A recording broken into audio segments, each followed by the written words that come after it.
সন্ত্রাস ও দুর্নীতিমুক্ত দেশ করতে জামাতে ইসলামীকে আসতে হবে বলে মন্তব্য করেছেন বাংলাদেশ জামাতে ইসলামী রাঙ্গুনিয়া ৭ আসনের সংসদ সদস্য পদপ্রার্থী ও কেন্দ্রীয় জামাতে ইসলামীর শুরা সদস্য অধ্যক্ষ আমিরুজ্জামান।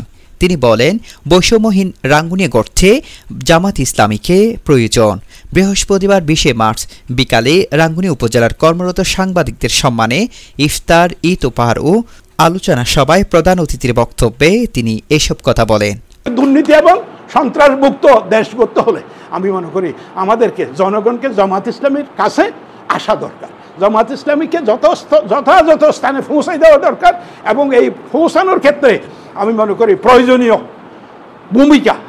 জনগণ এখন মার খাসিনে নৌকার দানের শেষ, দাড়িপাল্লা চিনে না, এটা সোজা কথা। এই জন্য দাড়িপাল্লা আনার জন্য আমি মনে করি আপনারাই হচ্ছেন হাতিয়ার।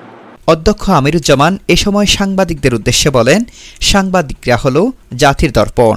বৈষম্যহীন ছাত্র আন্দোলনে বিভিন্ন তথ্য দিয়ে সাংবাদিকরা গুরুত্বপূর্ণ ভূমিকা পালন করেছেন। আমাদের উচিত সাংবাদিকদের পেশাগত কাজে সহযোগিতা করা, তবেই সমাজের অন্যায় ও বিচার, দুর্নীতি কমে আসবে। মরিয়মনগর জামাতে ইসলামীর অফিসে আয়োজিত সভায় সভাপতিত্ব করেন রাঙ্গুনিয়া জামাতে ইসলামীর আমির মাওলানা হাসান মুরাদ। রাঙ্গুনিয়া জামাতে ইসলামীর নায়েবে আমির মাওলানা শওকত হোসেনের সঞ্চালনায় বিশেষ অতিথি ছিলেন চট্টগ্রাম উত্তর জেলা জামাত ইসলামীর অ্যাসিস্ট্যান্ট সেক্রেটারি অধ্যাপক ফজলুল কবির, উপজেলা জামাত ইসলামের secretary master Kamal Uddin, assistant secretary মাওলানা শাহ আলম, জামাত নেতা অ্যাডভোকেট মিনহাস উদ্দিন, মোহাম্মদ হুসাইন, আব্দুল গফুর, আরিফুল ইসলাম চৌধুরী, মুরাদ সহ অনেকেই।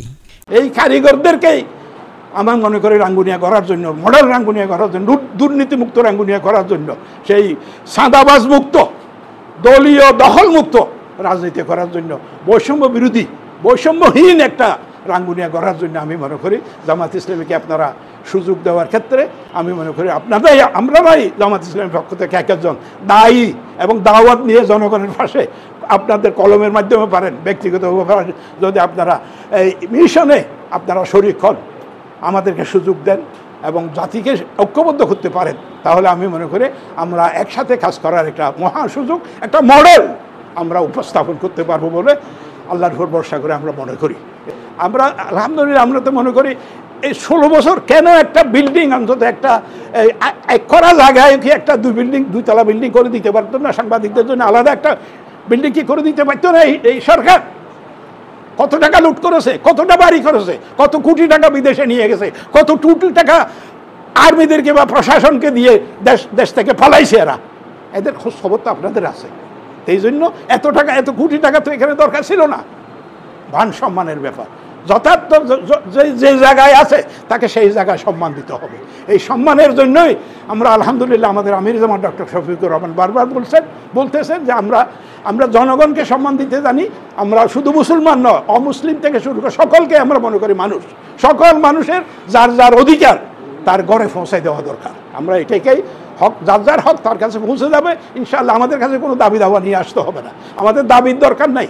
এই যে আন্দোলন করার জন্য বলতেছেন, আমি তো বলি কি অমুককে ঘেরাও করা, তমুককে এই করা, এগুলো করার এই সংস্কৃতি থেকে আমাদেরকে মুক্ত হতে হবে। আমরা মনে করি যথার্থভাবে যদি আপনাদের একজন লিডার রাঙ্গুনিয়ার হয়, আমি মনে করি এটা আমার বিশ্বাস, আমার আকীদা, আমার এটা কনভিকশন, যদি তাই হয় তাহলে কেন ঘেরাও করতে হবে, কেন বাদ দিতে হবে, কেন এই করতে হবে? করার কোনো সুযোগই পাবে না ইনশাআল্লাহ এই সমস্ত দুর্নীতি।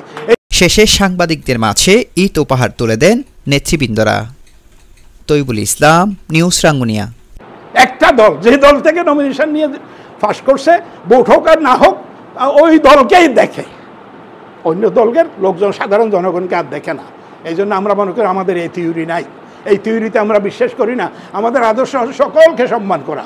আমরা কোনো একটা পর্যায়ে যদি নেতৃত্ব পাই তাহলে আমরা মনে করি আমি শুধু জামাত ইসলামী নেতা না, আমরা সকল মানুষের নেতা। আপনারা তো চন্দ্রকোনা থাকবেন, সমস্ত কিছুর একটা হিসাব নেবে আল্লাহ তাআলা, সমস্ত কিছুর একটা হিসাব নেবে আল্লাহ তাআলা। আমাদের সাথে অন্য একটি ইসলামিক দলের একজন সিনিয়র